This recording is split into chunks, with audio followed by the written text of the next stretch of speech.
자, 안녕하세요. 저희는 영화를 뭣도 모르지만 영화를 좋아하는 사람들, 영화 전문가입니다. 후! 아, 네, 좋아요. 오늘의 영화는 저희가 이제 좀 최근에 핫하죠. 또 일본에서도 되게 핫하고. 그렇죠. 네. 그 어떤 영화인지 혹시 말씀해 주실 수 있나요, 민재 님이?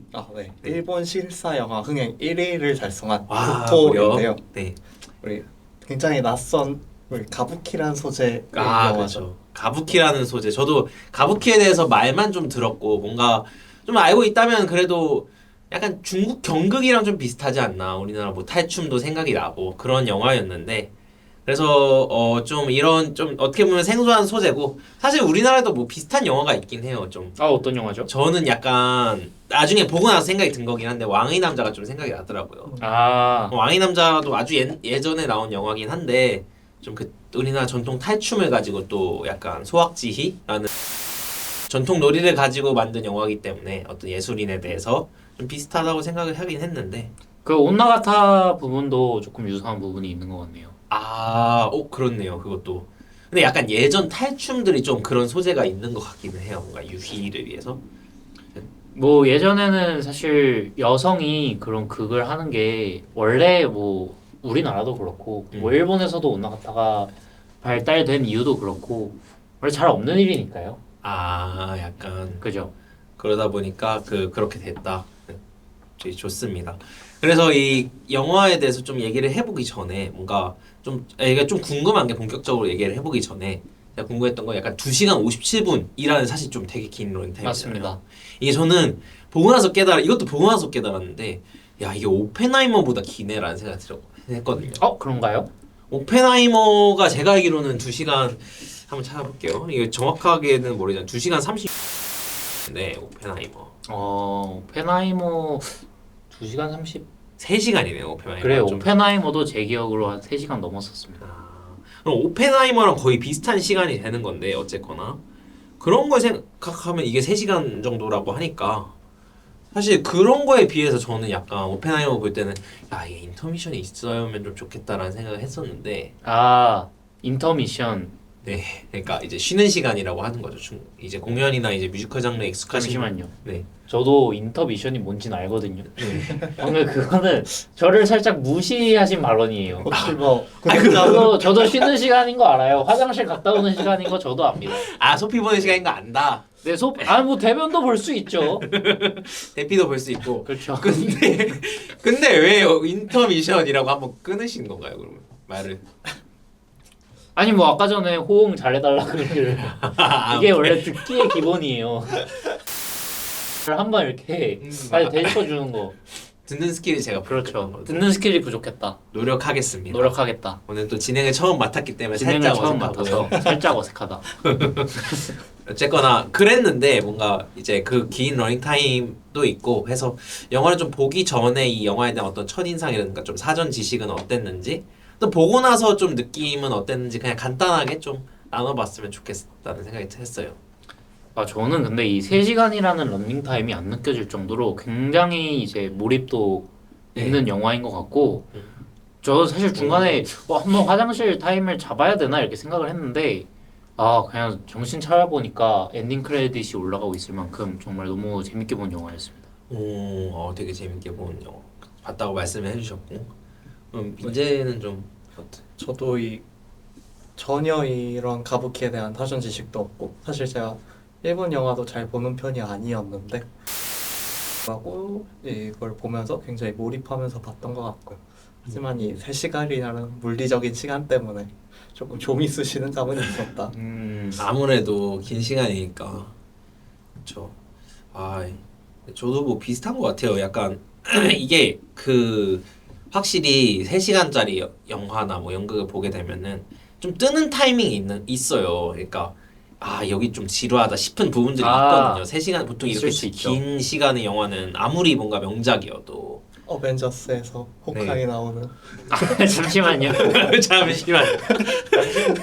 호순배님 아니에요? 지금 그 직렬이 이렇게 딱 돼 있는데 호순배님을 어디 그래도 사람이 경우가 있지. 그래. 아니 호순배님은 원년 멤버예요. 원년 멤버.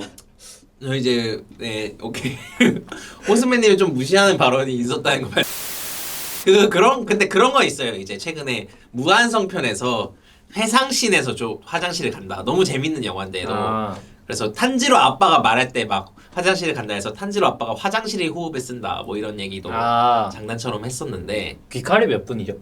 귀칼이 이제 김멸카의 무한성 편이 이것도 2시간 40분에서 50분 정도 됐을 거예요. 귀칼도 꽤 길었구나. 네. 근데 최근에 이렇게 좀 긴 러닝 타임의 영화들이 되게 흥행을 하는 게 사실 이게 2시간 36분짜리 영화고 좀 저는 좀 신기한 것 같아요. 아 왜죠? 왜냐면 요즘 약간 저희가 막 얘기로 좀 비판적인 얘기로 소위 대쇼츠의 시대다. 사람들이 이제 긴 컨텐츠에 좀 집중을 잘 못한다. 뭐 이런 얘기 많이 하잖아요. 근데 사실은 또 막상 이 까놓고 보니까 이렇게 되게 긴 호흡의 장편 영화들이 뭔가 흡입력 있게 만든 장편 영화들이 흥행을 좀 하고 있다. 이런 거를 좀 보면은 사실은 이제 사람들이 집중력이 흐려져서 뭔가 좀 이제 안 좋아진다. 이런 얘기가 아닐 수도 있다라는 원인이 다른 쪽에 있을 수도 있다라는 얘기를 좀 생각을 좀 하게 됐어요. 근데 저는 이제 두 가지 이유에서 영화는 조금 다른 면이 있다고 보는데요. 네. 첫 번째는 방금 말씀해주신 뭐 김열의 칼날 아니면은 뭐 오펜하이머 이 국보 뭐 계속 장편 영화들이 흥행하고 있는데 영화관은 사실 저희가 집에서 쇼츠 딸깍딸깍 하는 것과 달리 영화관에서 보잖아요. 다른 게 있죠. 그 다른 뭐 집중력을 분산시킬 수 있는 요소들이 굉장히 뭐 저희 주변 환경과는 다르고 두 번째로 네. 저는 이게 굉장히 중요하다고 생각하는데 영화가 길면 가성비가 좋잖아요. 아, 아니 나 똑같이 15,000원을 냈는데 얘는 1시간 반 딱 보고 끝나고 이 국보를 보면은 3시간을 이제 아주 높은 퀄리티로 즐길 수 있게 해주는데 그게 딱 그 아바타의 여기 말씀하신 바랑. 아바타를 제가 아직 보지는 않았지만 아바타도 이제 가성비가 되게 좋죠. 좋죠. 고봉밥이잖아요, 아바타. 아니 여자친구랑 카페를 가면은 1시간 반을 얘기를 들어줘야 되는데 그죠? 3시간을 앉아만 있어도 이제 시간을 때울 수 있는 거야. 15,000원만 내면 인당. 그죠? 아니 여자친구가 그죠. 있으시니까 한마디 해주세요. 보통 대화를 하죠. 근데 영화관에서 대화는 안 해도 되니까. 이게 네. 또 대화하는 게 또 굉장히 좋습니다. 고역이라면서요. 자, 넘어갈 거 이 부분 편집해 주세요. 네. 아니 굉장히 여자친구 얘기 들어주는 것도 고역이고. 편집해 주세요. 진지하게 말은 하는 말입니다. 어쨌거나 알겠습니다. 자 이제 네 개인적인 의견이었습니다. 넘어가자. 절대 오해하지 마세요, 여자친구분. 절대 규원이 형이 그런 소리를 할 사람이 아니니까. 넘어가시라고요. 좀. 절대. 넘어가시라고. 절대. 근데 이제 제 생각에는 네. 하신 말씀도 맞는 것 같고, 근데 이제 그럼 뭐 저도 이제 국보를 좀 보면서 느낀 거는 확실히 그런 긴 호흡의 영화들에 비해서 뜨는 다른 영화들이랑 비교했을 때 좀 뜨는 타이밍이 좀 없었다라는 거는 좀 있었던 것 같고, 사실 저는 이제 그리고 패왕별이라는 이제 뭔가 어떤 영화에 영향을 받았다라고 얘기를 해주셨어. 사실 패왕별이라는 영화가 어떻지라는 패왕별을 보진 않았는데 그냥 그 영화의 이미지를 생각했을 때 되게 약간 좀 옛날 무드가 많이 있고 그런 영화겠구나라고 생각을 좀 하고 갔던 것 같거든요. 좀 되게 그리고 이 거에 대해서 깊이 있게 다루고 근데 뭔가 제가 보면서 느낀 거는 좀 이 물론 가부키라는 소재도 있고 예술이라는 소재도 좀 있는데 이게 되게 뭔가 그런 뜨는 타임이 없는 이유랑도 좀 관련이 있는데 그렇게 막 엄청 뭔가 그 요소를 되게 깊게 파고드는 그런 느낌은 좀 아니었던 거. 이 가부키라는 소재를 네, 이게 단순히 가부키라는 소재를 파고든다기보다 이제 이 두 사람 주연이 있죠 기쿠랑 슌스케 이 사람들을 좀 담아내려는 영화였던 것 같다. 이 예술인으로서 이 사람들의 삶, 특히 기쿠에 집중한 그런 영화였던 것 같고 뭔가 그런 부분에서 이제 좋은 점도 있고 당연히 좀 아쉬운 점도 있었다 이런 얘기로. 아쉬운 점까지. 네, 저는 약간 사실은 내가 영화 감독이면 이렇게 안 만들었을 텐데. 그런 얘기는 아니고요. 영화 보는 사람으로서. 그러니까 영화 보는 사람으로서 할 수 있는 거잖아요. 보면서 이 사람 참 아쉽네 이렇게 생각하신 거예요? 그렇게 생각하진 않죠. 아닌가요? 보통 이제 그냥 영화가 좀 재미없다라고 생각을 하죠. 영화가 좀 재미없었다. 저는 좀 이제 그냥 솔직하게 말씀을 드리자면 일단은 근데 이제 그 얘기에서 그래서 좀 네. 약간 평점을 미리 좀 들어보고 싶어요. 평점을 먼저. 네, 왜냐면은 저도 사실 저는 약간 보고 나서 들었던 생각은 다른 사람의 평가가 진짜 궁금하다. 그리고 특히 이제 저희 같이 영화 얘기를 하고 있으니까 두 분이 뭔지가 너무 궁금했어요. 그래서 평점과 함께 뭔가 약간 좀 들어보고 싶습니다. 아 저희가 원래는 평점을 마지막에 이제 공개를 하는데 네. 오늘은 좀 오늘 제가 진행을 또 하니까 진행자이신 그 규원님의 의견에 따라서 네. 평점을 먼저 공개하도록 하겠습니다. 네. 그러면 저는 5점 만점에 네. 4점 드리겠습니다. 5점 만점에 네. 4점.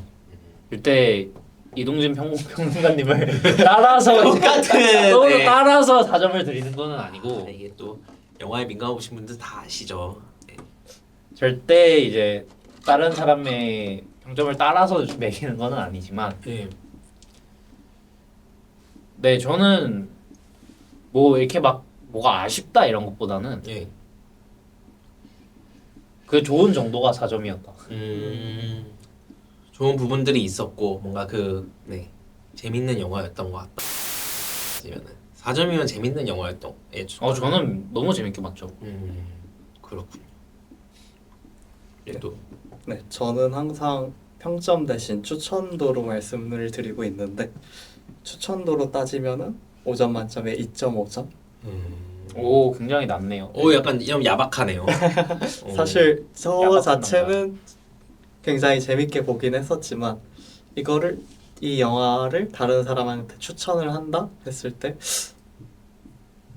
추천을 한다고 해서 섣불리 볼 것 같지도 않고 일반적으로 좋아할 만한 영화는 아니었다라고 생각을 해서 추천도로 2.5점을 드리고 싶습니다. 되게 의외의 얘기인 게 왜냐면은 보통 사실 주변에서 보면은 저는 되게 재밌게 봤다는 사람들을 많이 평을 많이 듣기는 했어가지고 뭔가 추천도로 점수를 매겼을 때 2.5점인 게 좀 신기하긴 한 것 같습니다. 네. 저는 약간 이 영화에 대해서 이 영화가 일단은 좀 무슨 영화라 어떤 좀 주제를 가지고 있는 영화인지에 대해서 뭐 뒤에 더 얘기를 하겠지만은 보통 이제 좀 뉴스나 그리고 감독 본인이 얘기한 것도 그렇고 사람들이 얘기를 할 때 이 예술에 관한 영화라고 얘기를 하잖아요. 그죠. 근데 이게 약간 그러다 보니까 조금 헷갈리는 부분들이 있었던 게 사실 예술에 관한 얘기를 하는 영화인 만큼 좀 이 예술적 시도가 있었으면 형식적인 부분에서도 좀 더 그 예술적인 어떤 이야기를 담아냄에 있어서 그런 되게 다부키만이 가지고 있는 어떤 예술성이라든가 좀 혹은 이 사람이 가지고 있는 그 예술성에 대한 좀 어떤 시각적인 구현이나 시도들이 있었으면 했거든요. 시도들이 좀 더 다양하고 좀 더 사실 퀄리티가 좀 좋았으면 했었던 부분들이 있었는데 사실 그런 부분에서 있어서 일단 예술을 하는 사람들 혹은 그리고 예술에 대해서 이야기를 하는 것은 뭔가 좀 이해가 됐는데 그런 부분에 있어서 영화가 조금 아쉬운 부분들이 있었다라고 생각을 해서 퀄리티가 좀 부족한 부분들이 있었다. 사실은 그런 거죠. 어떤 부분들에서 그런 생각을 하셨어요? 뒤에서 좀 얘기를 할 건데 일단은 저도 그래서 한 2점 정도를 드리려고 합니다. 알겠습니다. 그런 부분에 대해서 좀 얘기를 좀 해보고 싶었던 것들은 사실 이제 얘기를 그럼 좀 이어서 나가서 해볼까요? 네네. 라고 했을 때 이 영화가 일단은 어떤 예술 장르 그러니까 특정 예술 장르에 대해서 다룬다고 하면은 가부키라는 예술에 대해서 다루고 있잖아요. 사실 그 부분에 대해서 좀 얘기를 해보고 싶어요. 근데 혹시 제가 이 얘기를 시작하기 전에 네. 혹시 저희 조회수를 위해서 조금 억지로 지금 뭐든지 일단 까고 보겠다. 이러진 않아도 되거든요. 저는 진짜 그러면 이걸 솔직하게 얘기를 해서 그냥 솔직하게 규원님의 이제 진짜 생각이신 거잖아요. 네. 저희 채널을 위해서 어그로를 끌겠다는 게 아니라. 진짜 전혀 아니고 전혀 아니고. 왜냐면 이런 얘기를 하면 욕을 먹을 걸 알고 있어요. 오케이. 왜냐면은 물론 이제 근데 그 욕을 관심으로 좀 이용하려는 게 아니라 왜냐면 제가 좀 놀랐던 거는 사실 국보를 보고 나서 이제 주변 평이라든가 되게 유명한 평론가 평이라든가를 봤을 때 이게 꽤 수작이다. 그리고 이 예술에 대해서 이렇게 얘기하는 게 경이롭다라고 생각을 했는데 막 그런 평들이 있었는데 저희 약간 보고서에서 느낀 게 약간은 좀 겉핥기식으로 이 가부키를 소비한 감이 있다라는 생각을 좀 했거든요. 물론 이게 제가 좀 이런 무대나 연극에 되게 관심이 많으니까 특히 뭐 다른 장르긴 하지만 어떻게 보면 자세히 또 가지고 가면은 그렇기는 하지만 그런 영화 그러니까 연극을 어떻게 다룰 것이냐 연극이 좀 아, 또 그런- 연극 네, 연극 쪽에 그쵸 연극 쪽에 하고 있고 하고 싶은 사람으로서 좀 본 것도 있었던 것 같아요. 또 영화에서 연극을 담아내는 방식들이 있잖아요. 다른 영화에서도 그죠. 그런 거를 생각하면서 하여튼 봤었는데 제가 생각했을 때 가부키라는 어쨌거나 이 저는 또 이 전통 우리나라의 봉산탈춤이라든가 이런 전통 극에 대해서도 되게 관심이 많거든요.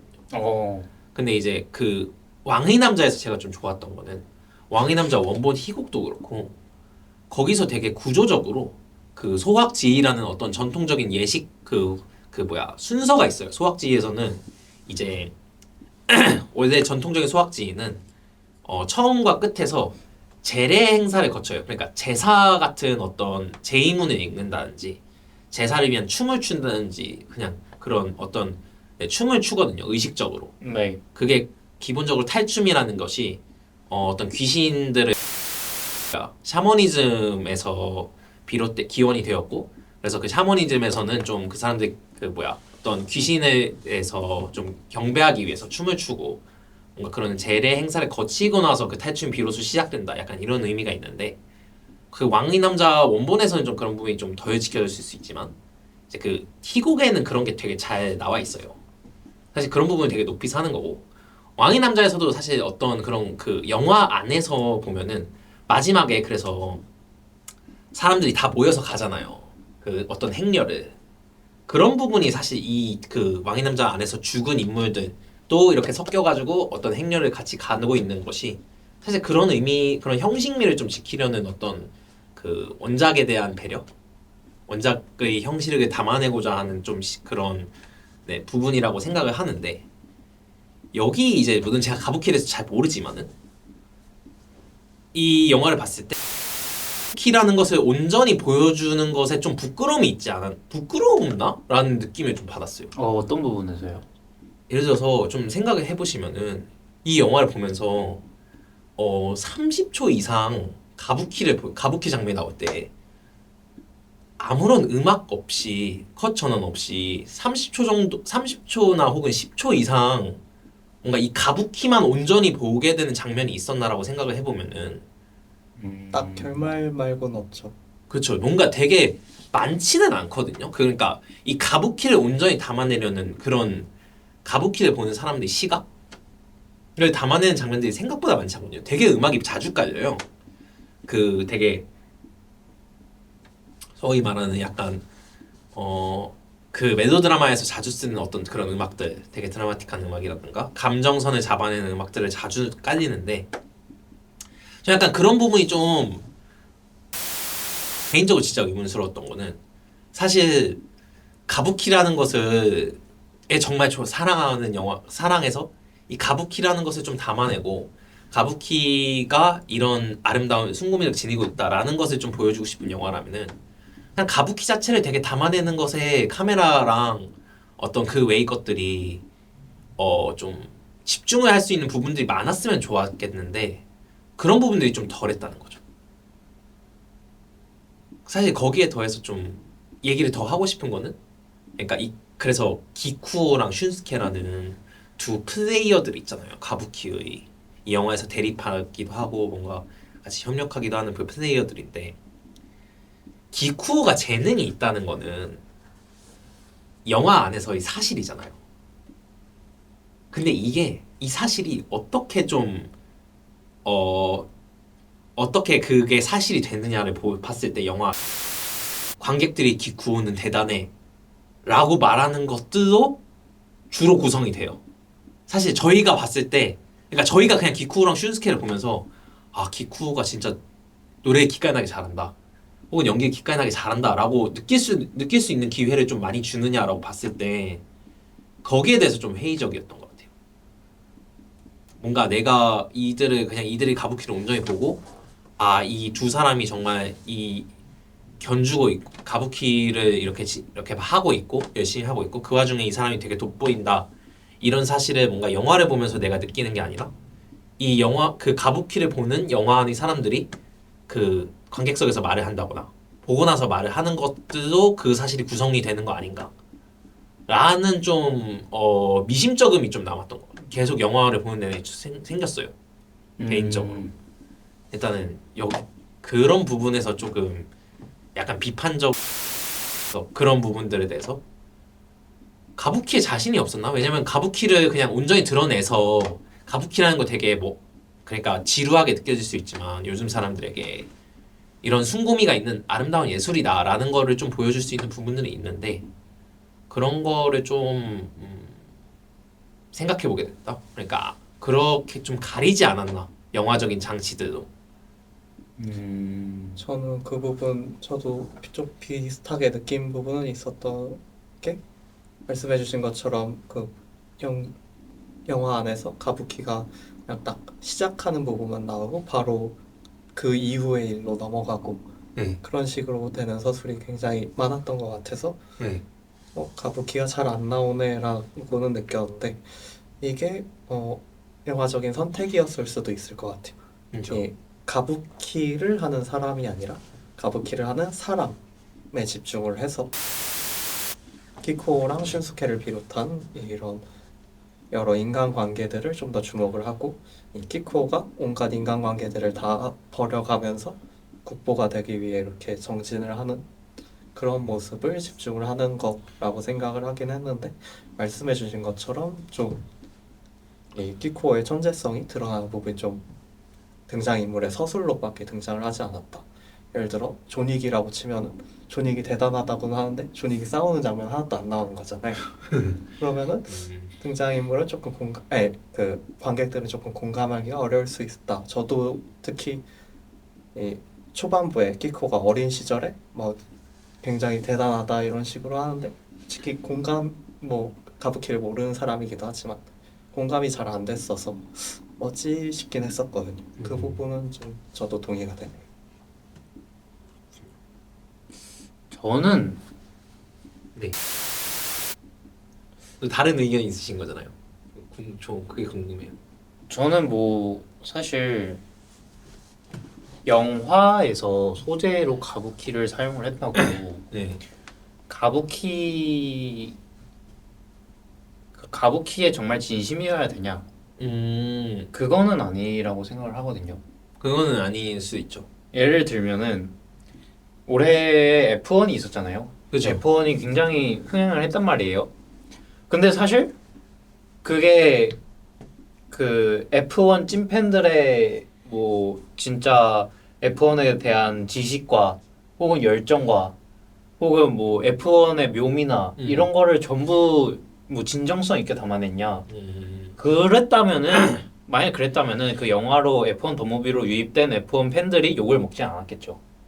F1이란 영화도 어쨌든 F1을 소재로 다루면서 뭐 몰입도를 해치지 않을 정도로만 이제 활용을 해도 사실 영화로서의 완성도에는 저는 그렇게 크게 영향을 미치지 않는다고 생각을 합니다.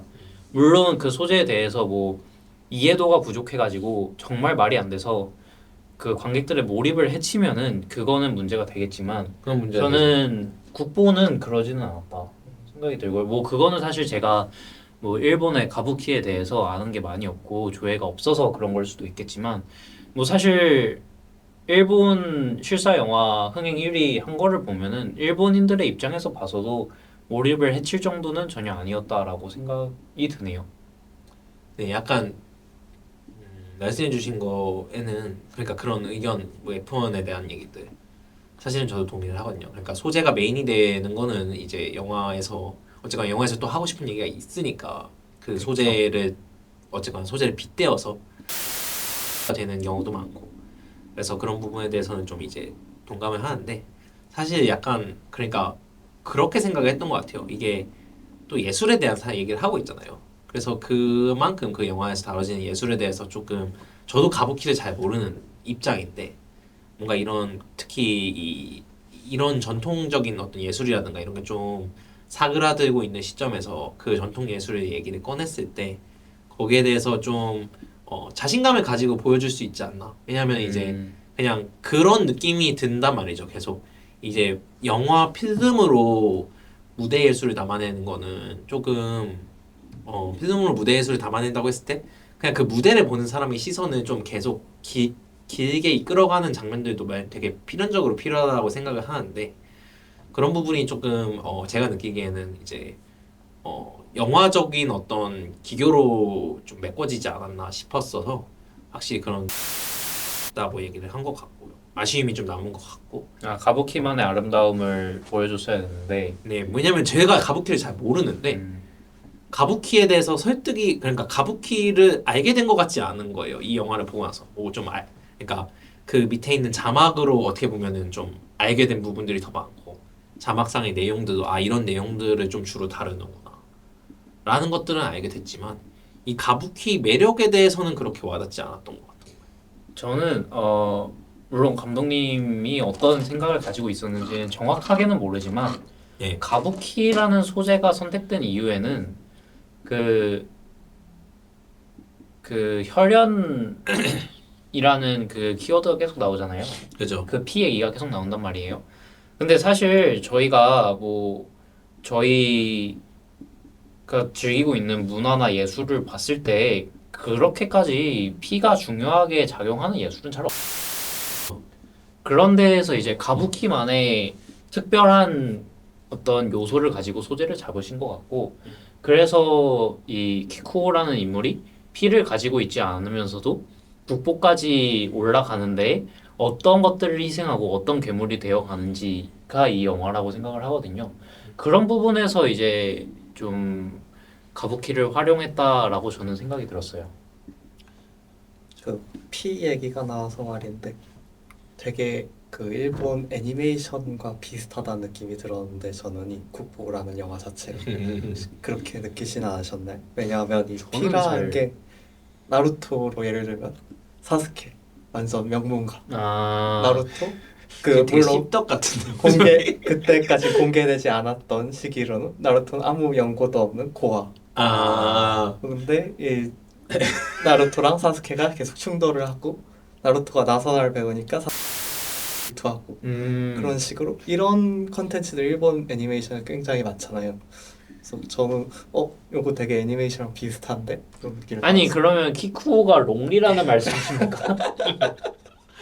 아니죠. 롱리는 이게 재능이 없는 캐릭터예요, 사실. 가이죠 가이. 아니 가인가요?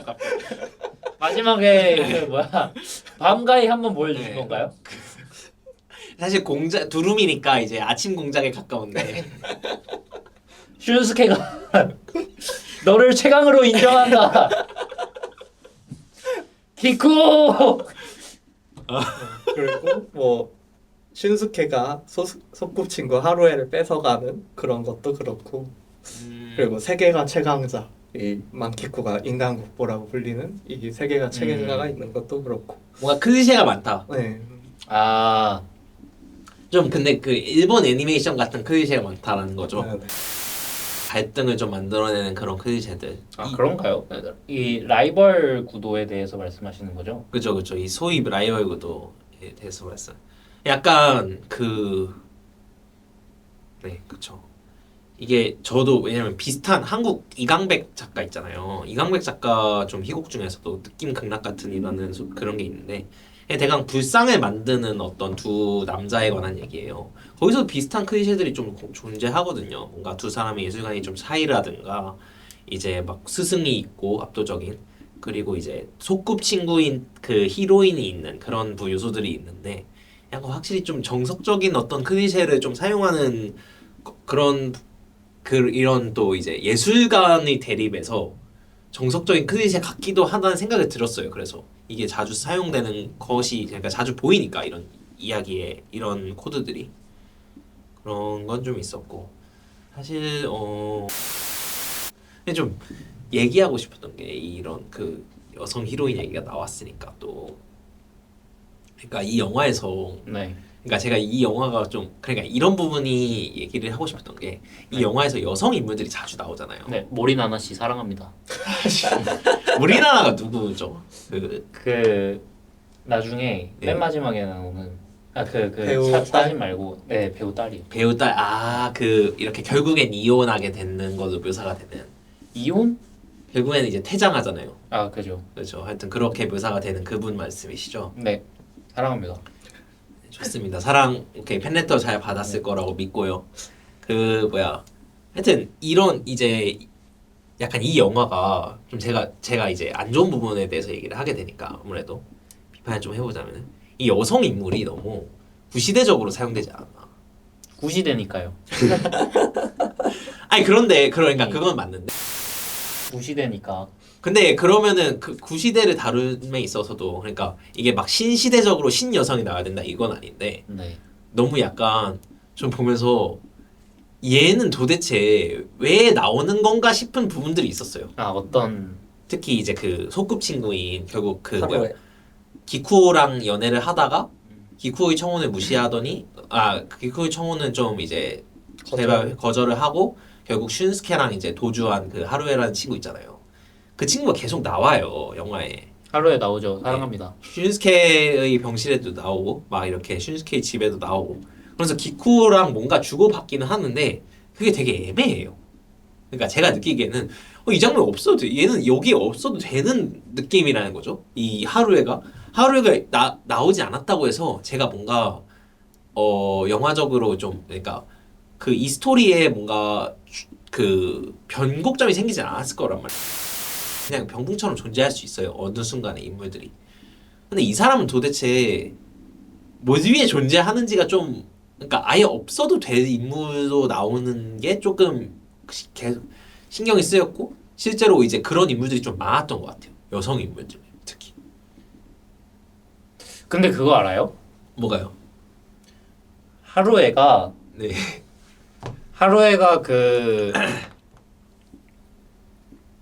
그 이름 뭐였죠? 한지로? 한지로. 네. 하마다 한지로. 하마다예요? 일단 한지로라고 이름 하죠. 한번 찾아주세요. 한지로는 성 아닌가요? 무슨 한지로였는데? 스승? 시나이 한지로? 네, 하나이. 하나이 시나이 한지로. 스승은 한지로. 하나이 한지로. 하나의 한지로라는 어떤 이름이 있죠. 그 물려받는 네. 계속. 아무튼 다시 얘기를 하자면은 저희 다시 시작할게요. 그거 아세요? 뭐가요? 만약에 네. 하루에가 슌스케를 그 무대에서 데려가고 잠적을 하지 않았으면 둘이 네. 키쿠오는 한지로가 될 일이 없어요. 뭐 그건 그렇죠. 근데 사실 근데 그러니까 하나애가 그건 근데 그럼 하나애가 데려갔다라고 얘기하고 싶으신 하루애가 그 슌스케를 데려갔다고 얘기하고 싶으신 거예요? 저는 사실 그 하루에의 그 돌발 행동이 저도 잘 이해는 안 가는데 저는 뭔가 그랬을 수도 있겠다 이렇게 생각이 들어요. 하루애가 어떻게 보면 슌스케를 그럼 꼬드긴 거다. 뭐 꼬드겼다기보다는 사실 하루에는 계속 키쿠오한테 자기는 너를 위해서 뭐든지 해주겠다고 그 전에 얘기를 하잖아요. 네. 잘 때. 그러고 나서 뭐 십몇 분 있다가 갑자기 슌스케랑 결혼해 버린단 말이죠. 근데 결론적으로 보면은 네. 하루에랑 결혼한 일은 키쿠오한테 호재로 작용했어요. 맞죠? 그죠. 그런 부분에서 어떤 하루의 고도의 희생이 있을 수 있지 않았을까. 계략이었다. 계략이다. 대략까지는 모르겠지만 어쨌든 하루에는 그 키쿠오랑 결혼할 생각은 없었잖아요. 키쿠오를 위해서 뭐든지 다 해주겠다고 했지만 맞아요. 근데 사실 제가 아쉬움이 남는 게 그런 부분인 것 같아요. 그러니까 하루가 기쿠를 위하잖아요. 어쨌거나 그런 말씀하신 거가 만약 그런 계략이 있든 없든, 근데 네. 그런 계략이 있든 있는지 없는지 하루가 정말로 진심으로 기쿠를 사랑하는 건지 그런 부분에서라도 후견인으로서라도 그럼 하루에는 슈스케한테 어떤 감정을 가지고 있는지 궁금한데 그거를 풀어놓지는 않거든요. 근데 계속 이 하루라는 인물이 나오긴 나온단 말이죠. 근데 하루라는 인물이 나온다고 해서 그럼 그런 미묘함이 저희가 계속 의식할 만큼 깊이 있게 막 포커스가 되고 이러면은 이게 영화적인 어떤 의미를 가지고 있구나. 이 사람에 대해서 이 사람의 그런 미묘한 감정, 사랑하지만은 사랑하기 때문에 거리를 두는 그런 심리, 두 사람 다 사랑하는 그런 그 사람 하루에라는 사람의 심리를 의식할 텐데 의식할 정도로는 이렇게 깊게 나오진 않는데 쟤 뭐지 싶을 정도로는 거슬리게 나온다는 거예요. 저는 근데 그래야 한다고 생각해요. 그래야 된다고 생각해요. 네. 왜죠? 그래야 주인공이 사니까요. 아니 그러니까 뭐 드라마나 애니는 다른 인물들 하나하나를 이렇게 조명할 시간이 있지만 영화는 이거 지금 주인공만 집중해도 3시간이에요. 여기서 이거 주인공 분량 빼가지고 하루에 한테 이제 시간을 투자할 가치는 없죠 사실. 근데 이게 주인공한테만 시간 많이 투자한 것도 아니에요. 또 이 영화가. 아니 뭐 어떤 부분에서 그렇죠? 이게 왜냐면은 그러니까 결국 그럼 하루에가 한 거잖아요. 사실은. 그러니까 기쿠 입장에서는 자기 친한 친구랑 그럴 수 있죠. 그리고 이게 몇 년의 세월을 거쳐서 어쨌거나 앙금으로 남든 그러니까 이게 문제가 뭐냐면 기쿠랑 슌스케랑 되게 애증의 관계가 맞단 애증의 관계란 말이죠. 그런 영화 안에 사실을 봤을 때는 그렇죠. 왜냐면 기쿠가 사실 슌스케한테 어쨌거나 당한 것 그러니까 뭐야 뭔가 이제 자기가 사랑하는 사람을 어떻게 보면 이제 사랑하는 사람이 기쿠 슌스케랑 눈이 맞아서 도망가고 슌스케가 돌아왔을 때는 자기 결국엔 그 혈연이 자기 발목을 잡아서 본의 아니게 뭔가 슌스케가 자기 자리를 가로챈 셈이 됐고 그런 어떤 의문스러움들이 남아 있는데 그러면서 자기가 모략한 거에 대해서도 슌스케가 책임이 있지만 또 결국엔 자기가 다시 성공하게 된 데에도 슌스케가 그게 있고 그리고 결국엔 또 같이 무대를 했단 말이죠. 그런 사실들이 있는데 얘네의 관계가 그렇게 깊어 보이지 않는다는 거예요. 키쿠랑 슌스케가요? 애증이 드러나긴 하는데 뭐 이렇게 했다면 재밌겠지 이 정도로 뭔가 되게 해피형들이 그 싸움으로만 나타나지 그게 약간 뭔가 그 가령 하루에가 그렇게 도망갔어요. 그러고 그냥 5년 후 하고 나서 기쿠오가 그 이제 유곽에서 만난 그 사람 있잖아요. 자기 상간녀 어떻게 보면 후지코 게이샤요. 그렇죠. 그 게이샤랑 이제 게이샤랑 그 게이샤랑 사이에서 낳은 딸이랑 같이 산책하고 있는 장면으로 전환이 되고 거기서 뭔가 어떤 사랑에 대한 감정적 동요는 전혀 보이지 않는데 약간 이런 부분에 대해서 그러면은 얘는 뭐 별로 상관이 없나? 그럼 상관이 없는 거면은 이 사람은 이제 뭐야 영화적으로 그렇게 그럼 그 하루에는 별로 그렇게 중요한 인물은 아닌 거잖아요. 저는 하루에가 너무 중요하다고 생각하는데. 근데 약간 중요하게 보였나요? 그러면? 저한테는 너무 중요하게 보여요. 아, 왜냐하면은 네, 그러니까 저는 키쿠오가 국보가 되기까지 얼마나 많은 것들을 희생하냐 이 관점으로 봤을 때 네, 하루에는 사실 키쿠오한테 처음에 너무 중요한 사람이잖아요. 그죠. 이제 어떻게 보면은 키쿠오가 거의 희생하게 되는 가장 첫 번째이자 가장 큰 사람이란 말이에요. 네, 그런 의미에서 저는 하루에는 너무 중요한 인물인 것 같고요. 사실 그 말씀하신 그 게이샤에서 만난 그 사람이랑 낳은 딸은 그 축제에 가서도 키쿠오가 막 악마한테 자기는 그 최고의 재능을 가질 수 있으면은 뭐든지 다 희생할 수 있다 이렇게 얘기하잖아요. 네, 근데 사실 그게 딸 앞에서 할 수 있는 소리는 아니란 말이죠. 그렇죠. 그런 부분에서 하루에 그러니까 결혼까지 하자고 한 하루에는 키쿠오한테 좀 어나더 레벨로 좀 다른 중요한 사람이다 이렇게 생각이 들었었습니다. 저도 중요한 사람이었던 거 맞는데 교원 씨가 말씀하신 것처럼 중요하게 다뤄졌느냐는 조금 아쉬움이 있다.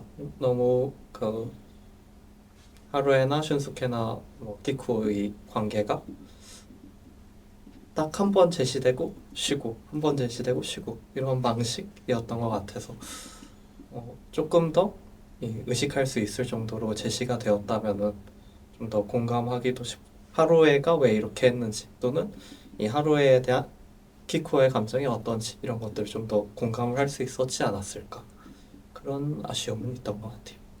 네, 저도 약간 민재 씨가 정리한 느낌이 감정인 것 같아요. 그러니까 그 중요한 사람인 거는 너무 알겠어요.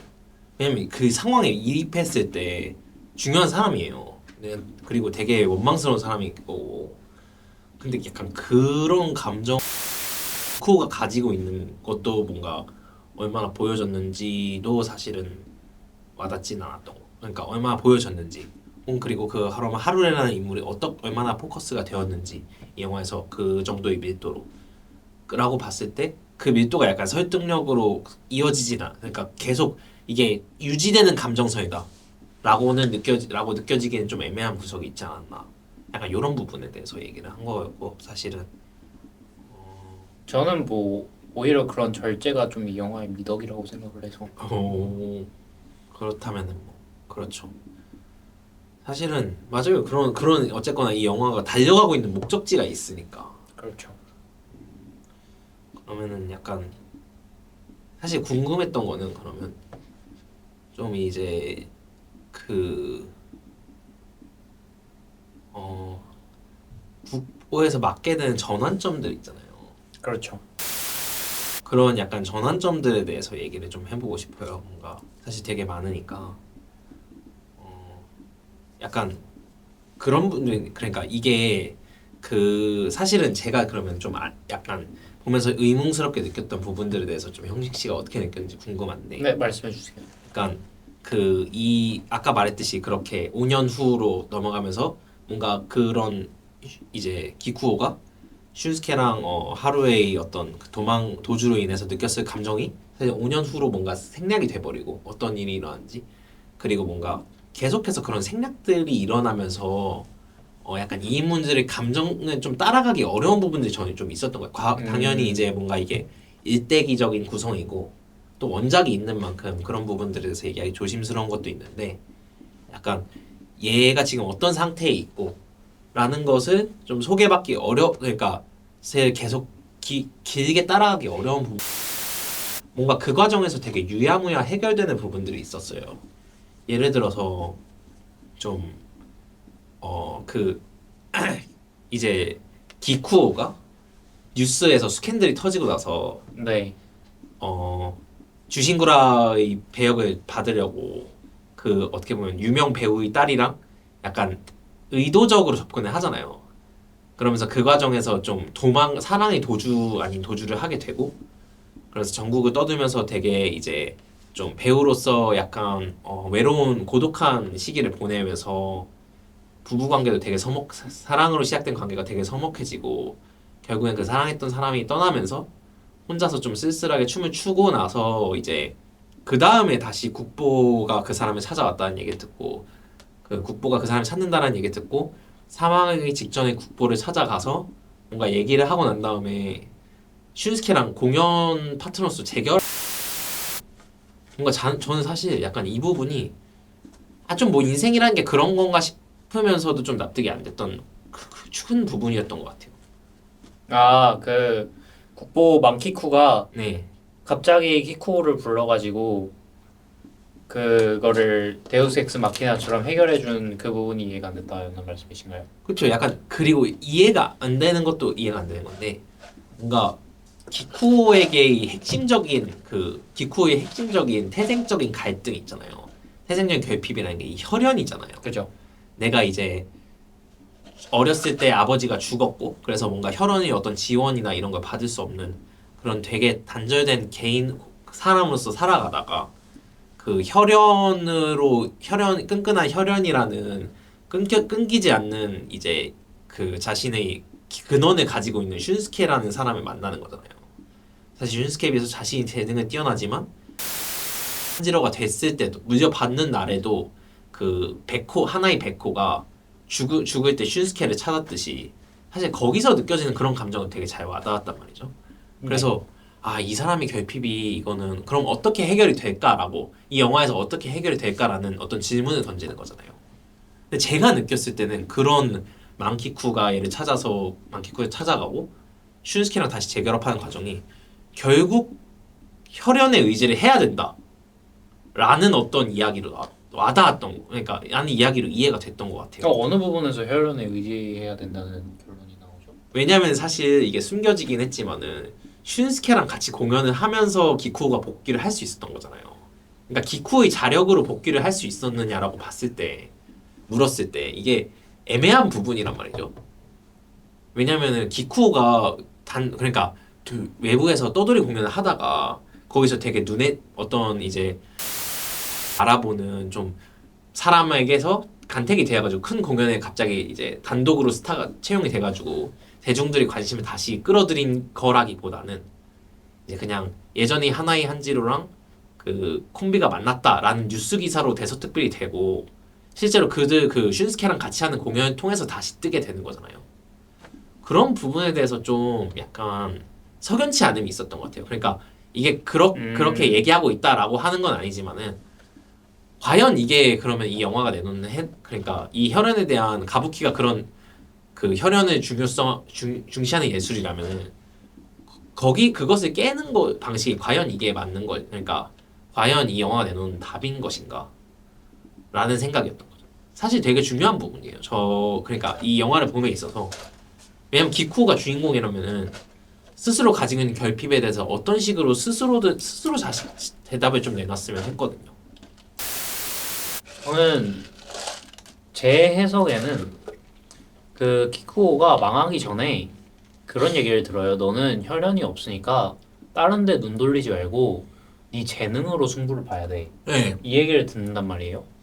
그러고 나서 키쿠오가 왜 망하냐면은 재능에 집중하는 게 아니라 얘는 자기 혈연을 만들고 싶었던 거예요. 그 딸이랑 결혼해가지고. 그러니까 그 순간 이 재능이 아니라 얘도 이 피에 눈을 돌려버리니까 그걸로 인해서 인생이 한 번에 망가진 거죠. 근데 그 망키쿠가 슌스케를 처음에 다시 받아주는 장면이 있잖아요. 그때 키쿠오가 이제 망키쿠 저기 슌스케 연습하는 거 이렇게 지켜보는데 망키쿠가 뭐 눈길도 안 준단 말이에요. 근데 저는 거기서 왜 망키쿠가 그랬다고 생각을 하냐면은 어쨌든 국보잖아요. 제 생각에 망키쿠가 생각했을 때는 국보급의 이 가부키 배우가 되기 위해서는 슌스케나 아니면 나중에 키쿠가 겪었던 것처럼 한번 그 시련을 겪어야 되는 거예요. 그래가지고 그 키쿠가 혈연으로 눈을 돌려가지고 쫄딱 망해가지고 뭐 이상한 카지노 같은 데에서 전전하면서 막 이거 내가 예술 계속 해야 되나 마나 이 고민을 한 다음에서야 망키쿠가 다시 찾은 거죠, 키쿠를. 그러고 이제 다시 춤을 춰보라 이렇게 했는데 나는 알아, 나는 보여 이렇게 얘기를 하잖아요. 얘가 그 시련을 겪으면서도 이 재능을 놓지 않았구나. 옛날에 그 혈연으로 눈을 딱 돌린 순간 인생이 망했지만 다시 재능에 집중을 하고 있었구나. 그거를 이제 망키쿠가 딱 느끼고 다시 무대로 복귀를 시켜준 거죠. 그게 슌스케와의 합동 무대인 거고. 저는 그렇게 해석을 했었습니다. 근데 여기에 일단 제가 동의할 수 없는 이유가 있어요. 뭐죠? 그 망키쿠랑 슌스케랑 망키쿠가 슌스케 공연 그 연습을 보고 망키쿠가 기쿠에게 눈길을 안 준 시점 있잖아요. 그때는 이제 기쿠가 눈이 맞기 전의 시점이에요. 이 영화 시기상. 아, 그죠? 사실 기쿠가 그 딸에게 의도적으로 접근한 이유는 스캔들이 터졌기 때문이에요. 자신의 혈연이 없는 것 때문에. 맞아요. 그러면 약간 그러니까 그렇게 얘기하는 거는 그 시기에도 자기 재능으로 어쨌거는 어떻게든 승부를 봤어야 된다라는 얘기를 하시는 건가요? 아니면은 그냥 하나의 한지로를 받으라는 이름을 받고 그 이름에 뭔가 집착하기 시작한 시점에서부터 자기 혈연에 대한 그러니까 재능보다는 혈연에 뭔가 집중하게 된 기쿠가 좀 잘못된다라고 생각을 하시는 건가요? 그러면? 그러니까 제가 말씀드리고 싶은 거는 네. 망키쿠는 전 세대의 키쿠잖아요. 어떻게 예를 들어서 키쿠가 망키쿠가 됐어요. 네. 먼 미래에 뭐 거의 결말쯤에는 그렇게 됐죠. 국보가 됐으니까. 그러면은 키쿠 입장에서는 나중에 늙은 슌스케랑도 그런 얘기를 한단 말이에요. 아, 요즘 애들은 열정이 없어.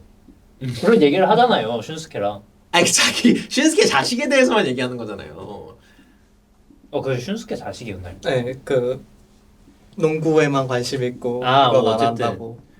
뭐 요즘 애들은 우리는 학교 끝나고 그 맨날 연습했는데 요즘 애들은 열정이 없어. 그러면은 그 키쿠나 망키쿠가 나중에 조금 큰 가부키 배우를 봤을 때 뭐라고 생각하겠어요? 너는 아직 시련을 겪지 않았어. 너는 아직 그 밑바닥을 전전하지 않았어. 이렇게 생각을 할 거 아니에요. 그러니까 망키쿠가 봤을 때도 슌스케가 어쨌든 이 집안을 떠나서 좀 몇 년간 5년간 이제 하다가 돌아왔을 때는 아 얘가 그 시련을 겪었을 거다라고 생각을 하고 받아준 거고 이제 어쨌든 마키코 입장에서는 키코는 그 빈자리를 그 슌스케의 빈자리를 채우면서 승승장구해 온 인생이니까 그 시련이 부족했다라고 생각할 수 있는 거죠. 아 이게 약간 그러니까 그런 얘기를 들으면은 좀 납득은 되거든요. 근데 본질적으로 좀 약간 그게 있는 것 같아요. 약간 속에서 거부감을 약간 아니 그러니까 거부받는 건 그런 거죠. 약간 그 무협이라고 생각을 해봐요. 이게 무협 네. 같은 느낌이 있잖아요. 좀 무협적인 측면이 있잖아요.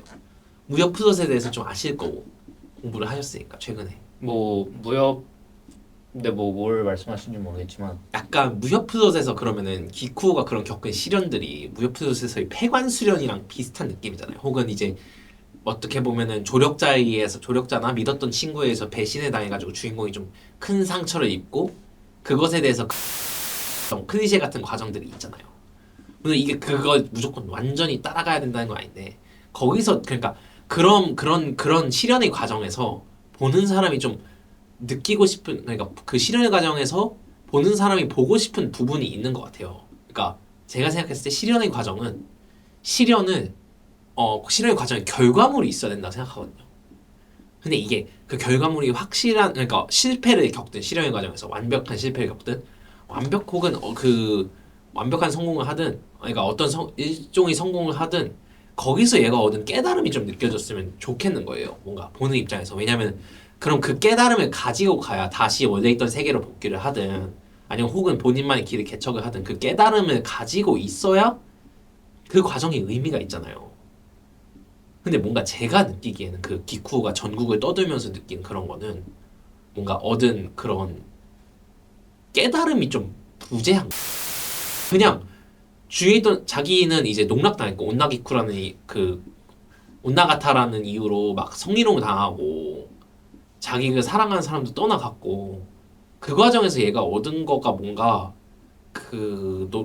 되게 그러니까 설명되기 물론 뭔가 어떤 감각으로는 와닿았겠지만은 그게 되게 물씬하게 와닿는 감각도 아니었던 것 같고 제가 느끼기에는 약간 그건 뭐 그렇긴 하지만 또 그게 약간 설명되는 감각은 아니었던 거. 그러니까 가부키에 있어서 혹은 그 이후의 이야기를 풀어나감에 있어서 그 기억이 뭔가 복선처럼 그래도 이 한 조각이라도 복선처럼 회수되는 느낌이 있었으면 좋았을 텐데 그런 게 좀 부족하죠. 이 부분은 아까 말씀하신 그 카부키 공연이 보이지 않는다랑 조금 연결이 될 수도 있을 것 같은데 그 이렇게 시련을 겪고 나서 뭔가 카부키에서 퍼포먼스가 더 나아지는 그런 게 발전이 됐다를 느끼겠지만 이 관객 입장에서는 사실 변화를 느끼기가 어렵잖아요. 전후에 대한. 그래서 그 부분을 그렇게 느끼시는 걸 수도 있을 것 같은데 근데 사실 이런 공연에서 뭐 F1 같으면은 퍼포먼스가 확실하게 보이겠죠. 1등이라는. 근데 이런 공연은 사실 예술의 영역이고 그런 것들이 딱 개체가 될 만큼 퍼포먼스가 보이는 영역도 아니라고 생각을 해서 이게 구현이 가능할까라는 의문은 있어요. 그럴 수는 있죠. 확실히 그죠. 가부키가 좀 약간 결국 그게 아쉬운 거면은 어쩔 수 없는 것 같기는 하네요. 근데 뭔가 그런 깨달음에 관한 부분에서 어떻게 생각하세요? 뭔가 깨달음이 없어요. 그러니까 없어도 괜찮다라는 생각이신가 아니면 혹은 이 영화 내에서 깨달음이 보였다라고.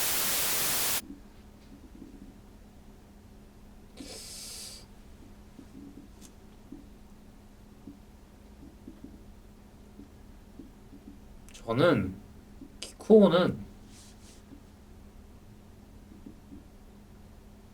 키쿠오는 깨달지 않는 게 맞는 것 같아요. 깨닫지 않는 게 맞는 것 같다. 네. 아니, 그러니까 예를 들어서 뭐 어떤 깨달음을 말씀하시는지 모르겠지만 이게 뭔가 약간 그러면 좀 신숙한 영화로 예를 들자면 타짜에서 네. 뭔가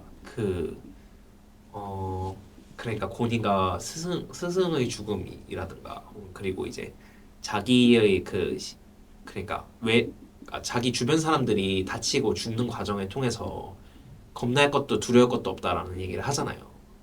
사실은 그러면서 좀 이제 정말 내가 정면으로 맞서야 되겠구나라는 생각을 하면서 그 정면으로 맞서야 된다라는 어떤 생각의 결과가 한 이야기가 되잖아요. 이야기 그러니까 이 사람이 다시 최종 빌던과 맞설 때의 그 깨달음으로 그러니까 결과 과정에 이제 중요한 키워드가 되잖아요. 뭐 특히 이제 스승에게서 얻은 그 뭐야 스승한테서 받은 가르침을 좀 계속 자기 실천으로도 이어가고 또 그리고 구라칠 때 뭐 그 중 와중에 만난 은둔고수이 뭐 구라칠 때 상대방들 보지 말라 뭐 이런 얘기도 실천으로 이어가고 하여튼 여러 가지 이 사람이 더 나아지는 결과물로 보여지는데 뭔가 그런 시련들이 사실은 시련들은 그래서 그런 깨달음을 주고 그 깨달음이 영화 안에서 어떻게 회수될 때 쾌감이 느껴지는 것 같은데 뭔가 이 시련이 그런 유의미한 시련이었느냐 이 영화에서 그 회수될 수 있고 약간 이런 부분에 대해서 얘기한 거였어요. 저는 근데 사자랑 그 좀 다르죠. 국보는 어떤 냐면은 네. 결말이 좀 다른 것 같아요. 결말이 좀 다르다. 그죠? 사실 타짜는 자기 그 사람들이나 뭐 그런 자기가 소중한 것들을 지키는 내용이잖아요, 결말이. 그죠? 근데 국보는 오히려 그런 것들을 희생해서 예술을 하는 결말이란 말이죠. 그런 부분에서 조금 다르다. 네, 그 도착점이 다르니까 그 이야기의 딜도 좀 다를 수밖에 없고. 결도 다를 수밖에 없고. 네. 음.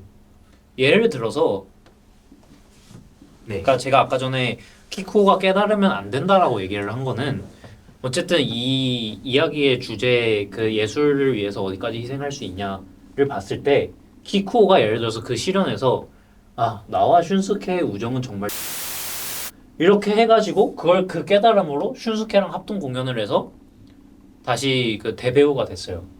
그러면은 이 주제가 없어지잖아요. 오히려 그러니까 슌스케와의 우정이 중요한 건 맞는데 네. 계속해서 이 키코는 자기의 것들을 희생해 나가야 이 주제를 완성시킬 수 있다는 부분에서 뭔가 그런 류의 깨달음이 있어서는 안 된다는 거죠. 근데 얘기하는 깨달음 뭔가 이 실현을 통해서 뭔가 예술적인 성장을 그런 거 아닌가요? 그죠, 그죠. 그러니까 뭐 친구가 소중하다 이런 게 아니라 예술적으로 뭔가 이 실현을 통해서 이 예술의 깊이가 깊어진다든지 그런 식으로가 있으면은 이제 그 이런 성희롱 당하고 그런 전전하는 그런 고난이 의미가 있어지는 건데 그런 고난을 겪는 거랑 관계없이 그냥 갑자기 만키쿠가 이렇게 픽업을 해준 거니까 뭔가 이 고난의 과정보단 그냥 만키쿠가 픽업을 해준 것만 의미가 있어지는 게 되는 거니까 예를 들어 진짜 형식 씨가 말씀하신 것처럼 이 고난의 과정을 겪고 성숙해진 거를 만키쿠가 기다리고 있었다라는 게 좀 더 객관적으로 보이면은 그게 의미가 있을 수도 있겠지만 지금 영화상으로는 그냥 고난과 별개의 만키쿠가 행동이었잖아요.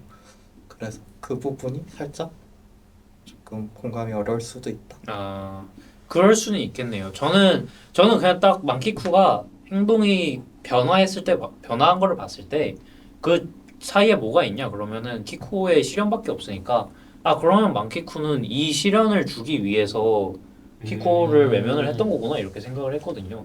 약간 그런 느낌으로. 하... 근데 이 망키코가 히코를 처음 봤을 때 뭐라고 말하지 않나요? 약간 의미심장한 말을. 아 마지막에 한번 불러가지고 뭐라고 하죠. 아 어리시 그때 뭐라고 말하나? 그게 약간 그거랑 또 이제 아 얼굴에 먹혀서 그 얼굴에 매몰되지 말라고 했어요. 아 그죠. 본인의 얼굴에. 맞아. 그런 이 얼굴에 먹힐 수도 있다고 했나? 그랬던 것 같아요. 잘생겨서 그런가? 그죠.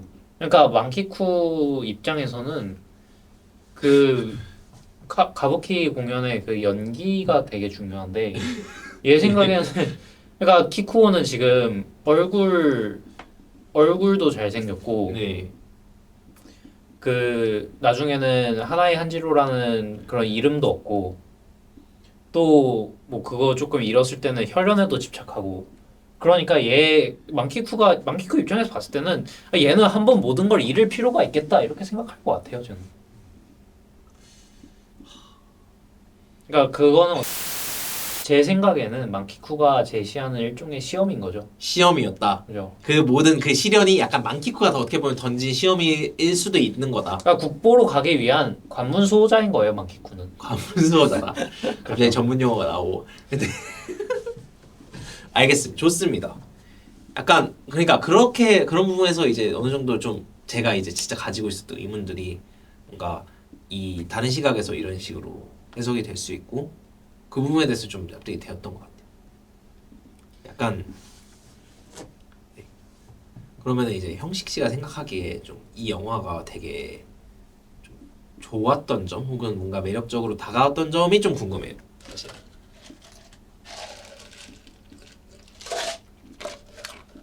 저는 가령 이제 네. 이 영화에서 가부키라는 게 그래도 이제 아까 제가 좀 가부키 매력을 잘 모르겠다라는 얘기도 하긴 했지만 그래도 느낀 점이 있다. 이 스토리를 따라가면서 느낀 거는 가부키가 결국 그러니까 사랑이라는 거, 또 고통스러운 사랑에 대해서 사랑의 감정에 대해서 얘기하고 있다. 항상 가부키 푸석들이 다 사랑하기 때문에 죽거든요. 뭔가 보면은 다 이 설명들을 보면은 뭐 일본 그렇죠. 스토리가 그렇죠 뭐. 사실 일본 스토리 근데 이제 그 일본 전통 스토리라는 게 그 사랑하기 때문에 고통받고 사랑하기 때문에 죽는 모습이라고 한다면은 그런 게 약간 뭔가 가부키의 어떤 정신인가 싶긴 했어요. 그런 부분에서 이 영화의 매력이 될 수도 있겠다라는 거긴 했는 그런 생각은 했는데 뭔가 이런 게 아니더라도 혹은 좀 영화를 보면서 좀 든 생각이나 이런 게 좀 있는지. 저는 오히려 네. 가부키 공연들 장면이 좋았어요.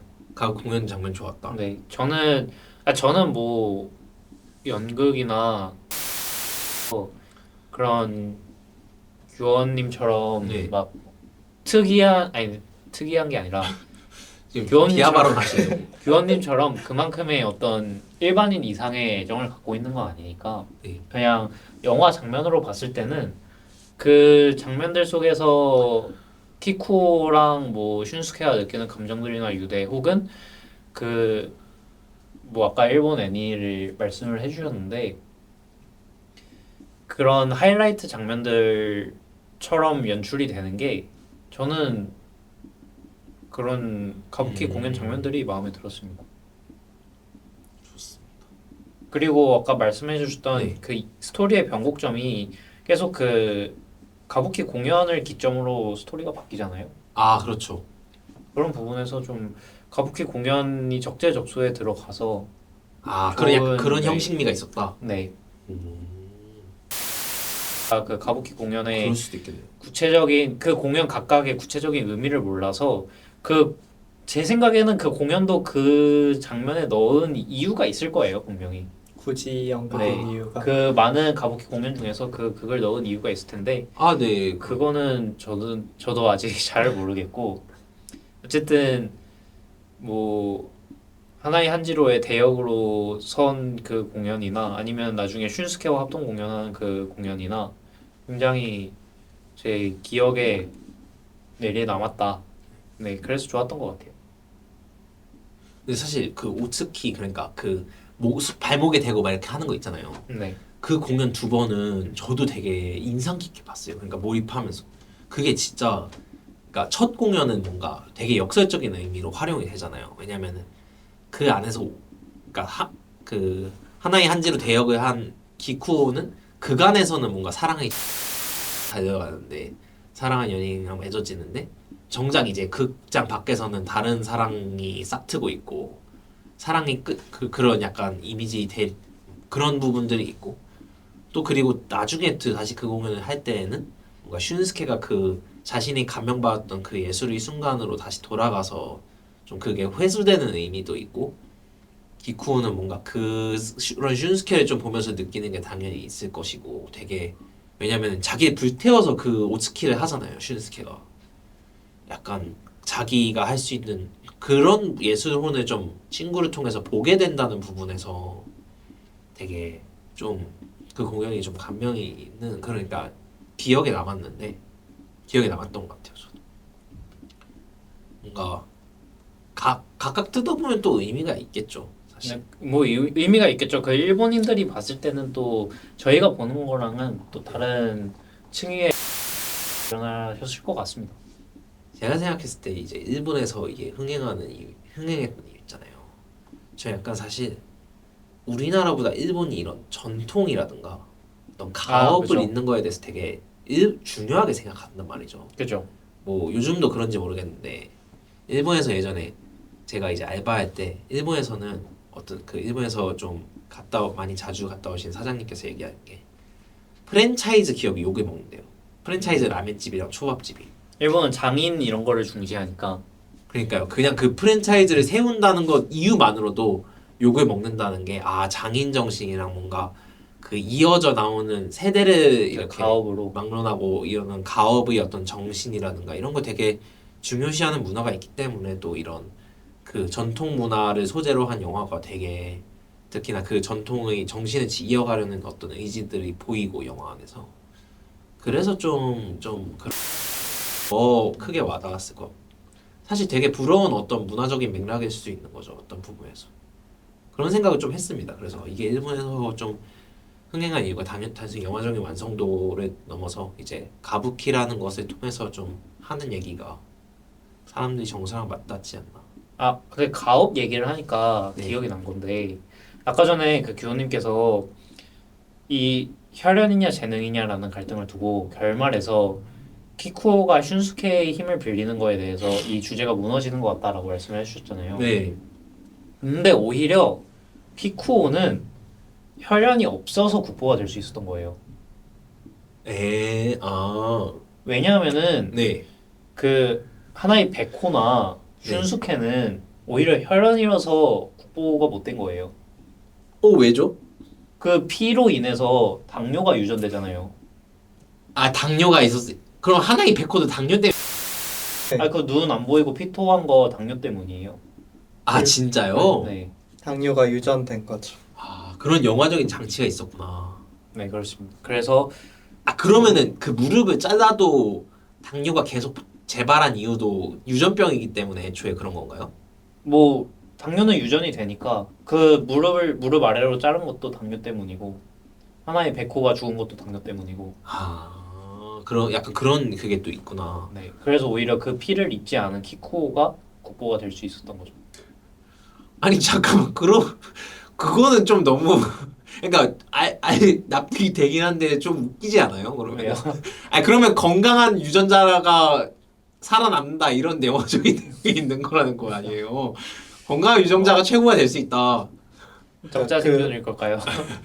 저도 그 가문의 피가 지켜준다라고 이 하나이가 당부를 했는데 당뇨가 좀 아이러니하다라고 생각을 했는데 형식 씨가 말씀하신 것처럼 이 요것 때문에 국보가 될 수 이런 거는 조금 이상할 수도 있다. 아니 왜요? 아니 재능이냐 피냐 딱 봤을 때 그러니까 피가 달콤한 피였던 거네. 그러면 진짜로. 그렇죠. 아이러니 너무 정도는 초콜릿을 많이 가능하다 생각하는데 그거를 주제의식으로 하기에는 너무 장치적인 측면이 크다. 그래요? 예, 근데 뭐 설득력이 있는 얘기인 것도 있어요. 아니, 그러니까 저는 어떤 그 메타포적으로 저주가 뭔가 있다. 그 피에. 저주라기보다는 메타포다. 피냐 재능이냐의 그 싸움에서 키코가 이긴 거죠. 그러니까 영화적인 장치다라는 그렇죠. 거죠. 그 당뇨나 그 어쨌거나 그런 네. 계속 유전병이라는 것이. 아니 저는 약간 유전병이라는 걸 몰랐어요. 영화를 보면서. 유전병이라는 어떤 연질이 있었던 거죠. 그 영화에서. 둘 다 당뇨로 죽어서 네. 뭔가 거기에 집중을 하고 봤다면은 그런 걸 좀 느껴질 수도 있는. 그러니까 저는 그 하나의 백호 있잖아요. 하나의 백호가 당뇨로 죽은지 몰랐거든요. 그냥 그냥 이제 병인 줄 알았고 사실 그래서 아니 뭐 이렇게 무대에서 사람이 많이 죽어나가 이런 약간 생각도 좀 했고 되게 이게 무대가 되게 무서운 공간처럼 느껴지는 그런 느낌이 있는데 하여튼 그런 생각도 했었고 그런데 그 중간에 눈이 당뇨 때문에 안 보인다는 얘기가 나옵니다. 아 그런 게 있었군요. 당뇨 때문에 그러면 하나의 백호도 당뇨 있었고 좀 약간 거의 마무리하는 시간이 됐으니까 네. 이제 그 계속 제가 이제 진짜 가지고 있는 그러니까 사실 아니, 이거 준비하신 진행은 다 마무리하셨나요? 제가 준비한 진행에 대해서 그럼 영화 이름이 왜 국보인지에 대해서 좀 그러니까 에서 의견을 여쭙고 싶어요. 사실 제가 느끼기에는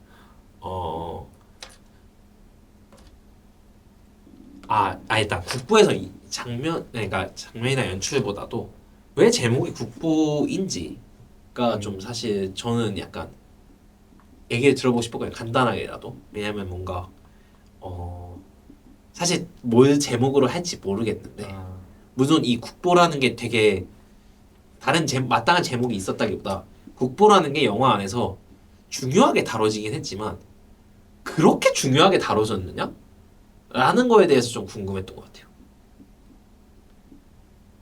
국보 자체가 만키쿠에게서만 드러나고 나중에 마지막에 등극하는 거로만 뜨고 딱히 이 키쿠오가 국보를 목표한다라는 느낌은 아니었던 것 같아요. 명시적인 서술은 없었던 것 같긴 한데 어느 순간 뭔가 목표가 된 느낌이었어요. 제가 보고.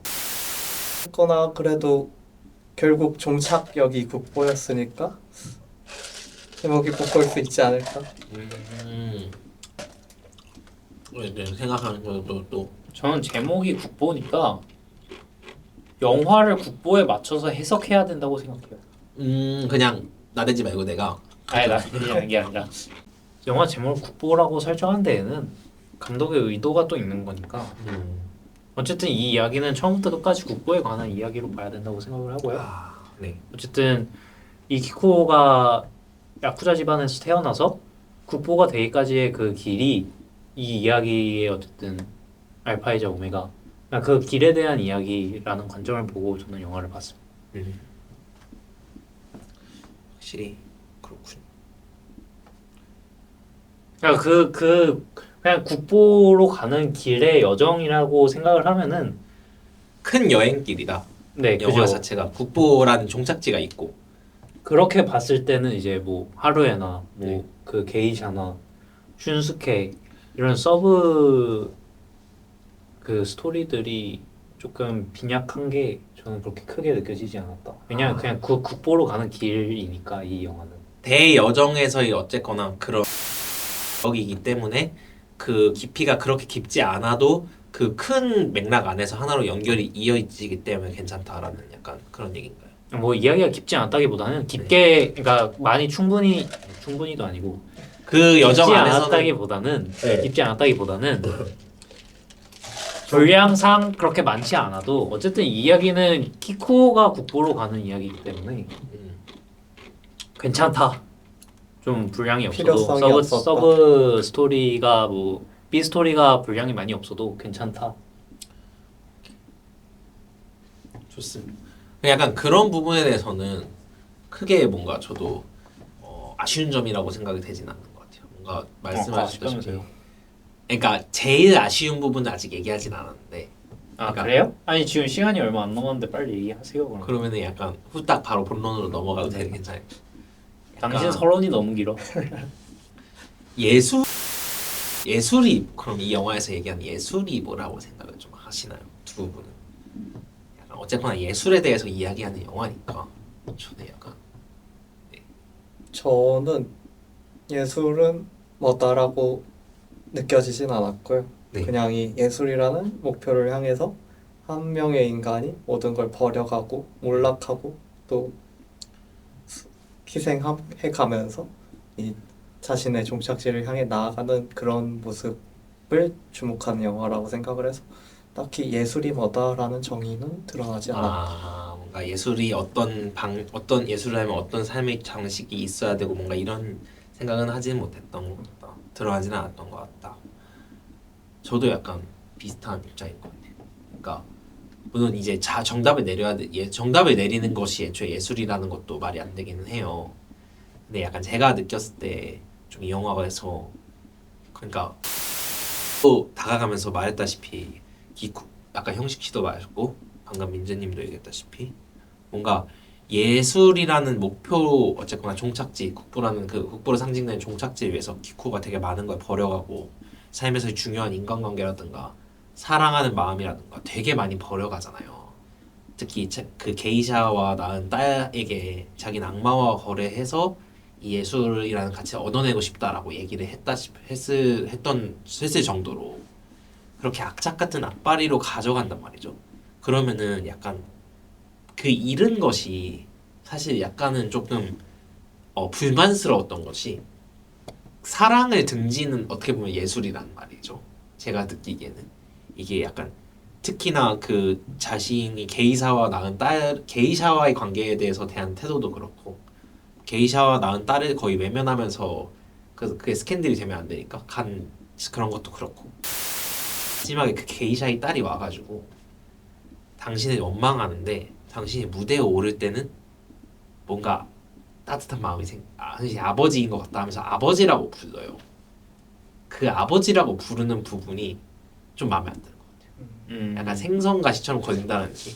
왜냐면 이 사람이 사랑을 등졌기에 얻을 수 있는 어떤 것이 있고 그러면 그 사랑을 등지고 얻어낸 어떤 예술적인 성취가 그 뭐 종착지라는 것은 이해가 됐어요.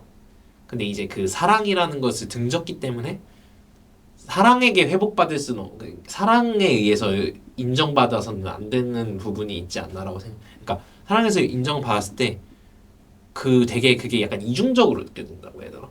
마땅히 잃어야 할 건데 잃지 않은 것처럼. 그렇죠, 그렇죠. 그런 부분에서 약간 물론 이게 영화적인 어떤 그런 환상이라고 하면 할 수도 있겠지만은 조금 이제 네 저는 약간 애초에 사랑을 등할 수 있느냐라는 거에 대해서 좀 비관적인 사람이기 때문에 더 그렇게 느꼈던 것 같아요. 약간 그런 부분이 좀 있었습니다. 좀 뭔가 이런 부분에 대해서 네. 얘기하실 게 있나요? 아니요. 제 생각 그럼 존중해 주시는 거. 아 뭐 그럴 수 있죠. 저도 그 부분 조금 의아하긴 했었어요. 딸을 좋아하는 것 자체까지는 수미상관 뭐 그런 식으로 이해가 되는데 딸이 왜 이 인정을 해줄 만한 동기가 있었나? 그죠. 그냥 뭐 정말 아름다워서 그랬나? 라고 하면 뭐 이해하지 못할 것도 아니지만 네, 좀 그것 또한 이 서브 인물들을 조금 덜 조망돼서 비롯된 문제일 수도 있을 것 같고 그렇습니다. 뭐가 들었냐면은 그냥 그 앞에 3시간의 사건을 겪으면서 네. 그 정도의 예술적 퍼포먼스를 보여줄 수 있는 사람이 됐다 이렇게 느꼈어요. 그럼 거기에 대해서 깊게 그렇게 생각하지는 못했던 것 같습니다. 깊게 생각하지. 아버지인 것처럼 느껴져에 대해서 그렇게까지 깊게는 생각 못했고 그냥 그 자신을 원망하는 사람한테 인정을 받을 수 있을 정도의 경제 예술에 도달했구나 이렇게 생각을 했습니다. 그렇군요. 마무리할까요 그럼? 좀 약간 안 좋은 얘기 많이 하긴 했는데 뭐 안 좋은 얘기 뭐 영화는 취향이니까요. 저희가 사실 전문적인 지식을 갖고 있는 것도 아니고 맞아요. 저희는 정말로 그냥 영화를 좋아하는 사람들로서 이런저런 얘기를 하는 그죠. 뭐 혹시라도 이 영상을 보시는 분들도 저희가 뭐 말도 안 되는 얘기를 한다고 해서 너무 깊게 생각해 주지는 않았으면 좋겠습니다. 저희도 뭐 아는 것도 없고요. 그래서 전문가니까요. 그죠. 전문가로서 좀 얘기를 많이 했던 네. 것 같고 오늘은 마무리 멘트 쳐주시죠. 이제 그러면은 마무리 멘트는 약간 이 영화가 그래도 좀 되게 길게 이제 러닝타임도 길고 뭔가 말했듯이 인생의 여정 같았던 영화잖아요. 그래서 뭔가 보면서 좀 그 삶에 대해서 느끼는 그런 거는 있었을 것 같아요. 뭔가 이 인생에 대해서 생각하게 된다라고 해야 되나? 그런 부분은 어쨌거나 이 한 조각 그러니까 저도 있었다. 이게 삶이 한 사람의 인생을 들여다보면서 삶에 대해서 생각하는 부분들이 좀 있었고 그래서 이 인생에서 누구나 예술을 또 각자의 예술을 한다고 생각하거든요. 뭔가 예술적인 삶을 살지 않아도 자기에게 되게 소중한 가치가 있고 자기가 좀 잃고 싶지 않은 것들이 있고 얻고 싶은 것들이 있으니까 그래서 잃고 싶지 않은 것과 얻고 싶은 것에 대해서 좀 생각해 볼 수 있는 그런 영화가 아니었나 싶습니다. 네, 그런 네. 부분에서 좀 많은 사람들이 공감을 샀던 것 같아요. 네. 민재 씨도 한마디 해주시죠. 네. 다소 낯선 주제였음에도 불구하고 일본뿐만 아니라 한국에서도 굉장히 많은 관심을 받았던 영화인데 저 또한 이 가부키에 대해 전혀 모르는 사람이지만 굉장히 흥미롭게 봤고 이 한 사람의 인간상에 대해서 이렇게 긴 호흡으로 조망을 하면서 굉장히 많은 생각을 하게 됐던 영화였던 것 같습니다. 네, 이상입니다.